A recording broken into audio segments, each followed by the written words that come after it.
Good afternoon. I hope this daily connection finds you well. For this Sunday, we will be playing around with the Gospel of Matthew yet again, chapter 14, beginning with verse 22. It is that passage of Scripture where Jesus is walking on water, and he says to his disciples who are in a battered boat, as the waves keep coming in and the winds are swirling around, be encouraged. It is me. Do not be afraid.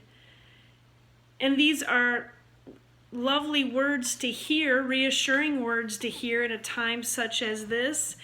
And yet it also is a strong metaphor for how the church is feeling in these days. Catherine Matthews, in her commentary about this passage, was talking about how the church is in a boat right now and it is being rocked like it hasn't been rocked before. So then how do we hear this passage being mindful of the many ways in which the church has been rocked?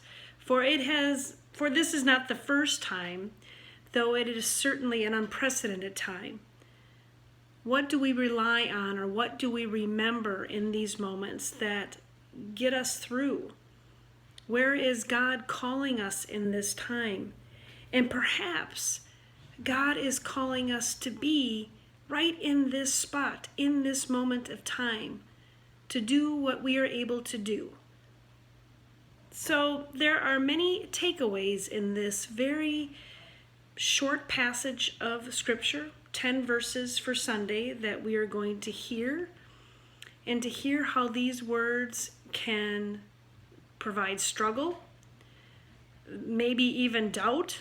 For I know that in these rocky moments, I am trying to figure out what to believe and not to believe, how we can manage walking on water in a way that is safe, and yet to also know that Jesus will be there to grab a hold of us and to guide us on our way.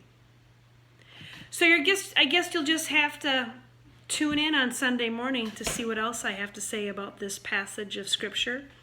And yet I think it's something for all of us to mull over as we think about the many ways in which Jesus calls to us and says, be encouraged. It's me. Do not be afraid. Have a good afternoon, my friends, and I'll see you tomorrow.